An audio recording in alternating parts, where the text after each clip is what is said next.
1200 javobini chiqarishimiz kerak ekan. 1200 so'mdan 54 ta non barobar 1200 ko'paytirdik 64 ga. 54 ga.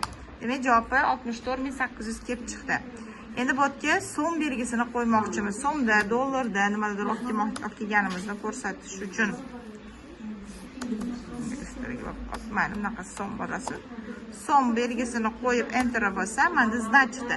Значи vazifasi, funksiyasi qachonki chiqadi, formulaning ichida harflar yoki nuqtalar, probellar bo'lsa, haqiqatan hozir biz mana so'mni ko'paytiramiz 54 ga va javob chiqarmoqchi bo'lib turibmiz, lekin bu yerda xato.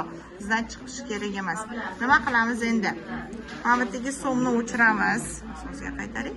So'm so'zini o'chirsak, u bizga yana o'z holiga qaytarib beradi. Mana 64800 ga. So'm yoki valyuta belgilari qanday qo'yiladi? Shu joyini belgilab, kerakli joyini belgilab,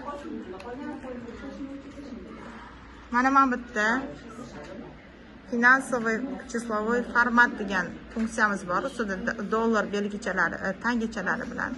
Bu yerda rubl, yevrolar bor ekan.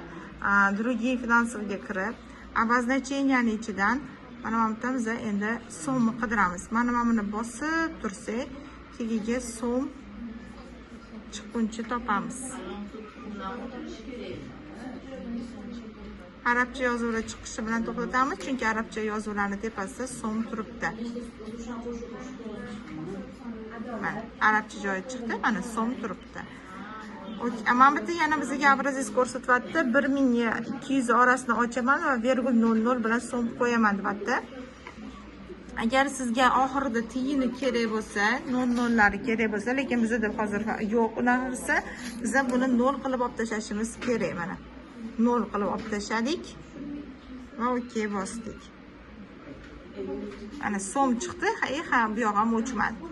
Demak, buni olamiz. Bunga endi formula qo'yamiz. Kirdik. Bunga mana bu ichidan arabcha yozuvlarni topamiz. Tepasida so'm turibdi.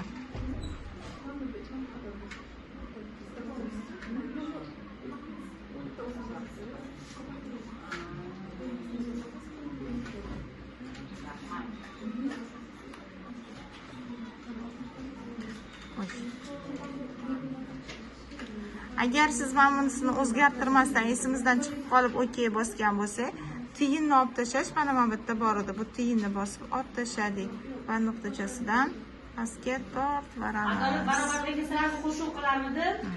Mana endi bularni jamini chiqarishimiz kerak.